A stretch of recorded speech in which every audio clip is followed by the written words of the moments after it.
I have my worst dog out here. This is the worst dog I have right here. I kid you not. The worst dog. I'm playing. She's not the worst, but she sure isn't the best. We're going to talk a little bit about recall today and getting your dog to listen a little bit better, learn a little bit easier, and be a little better so that y'all both can stay happy and you don't have to donkey. No, I'm just playing. No Donkey Kong in here.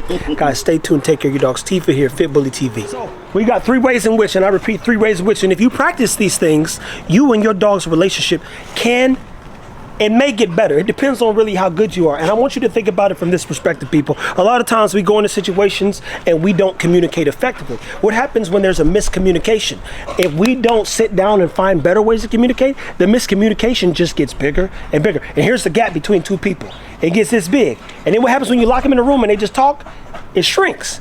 And then when there's clarity, you guys like, oh, we can come together because even if we disagree, we can agree. Problem is if your dog disagrees with you, it might be over there in the neighbor's yard chewing on something, pissing, destroying the backyard. You like, this dog got to get out of here. And then the dog unfortunately goes to a shelter. So how do you get your American bully to listen? For one, Stan's going to use some treats, what he's doing. He's got her in a position. One thing people want to do right away, especially early on, sit down, stay. What you really want to practice is nonverbal communication. What that means is just like he did, cha-cha, let's go, it's hot. She's been out here already doing some things. That's her getting into some positions. Look at her sitting down, or she's downing. She's in a sit, and I'm not taught her nothing. If I told her to do those things, she'd think I'm crazy. She's like, boy, what you talking about? So if I want the dog to come back to me, for one, we start playing games like this. And that's the game of positions. How many positions can I get this dog in? How much fun can we have? Then we raise the value and we start creating drive. Once we know the dog can listen and pay attention, we pick up a toy. And that toy, now she's like, ooh, I want to play. He's got a pillow. Look, boom, what's she doing? Now she's like, ooh, I like that. Ooh. Almost took ACL. Oh, boy. And now look.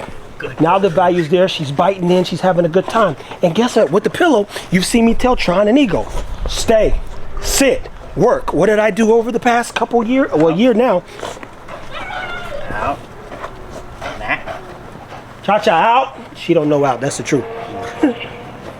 So we're just gonna make it boring, she's gonna wait. Yeah. It's and patience. It's patience, which is key. So, again, treat, toy, and then spend time with your dog. You guys some people think it's rocket science, but it really is just sitting down and spending time with the dog. That's a video for another day, Trev. Yeah. So look.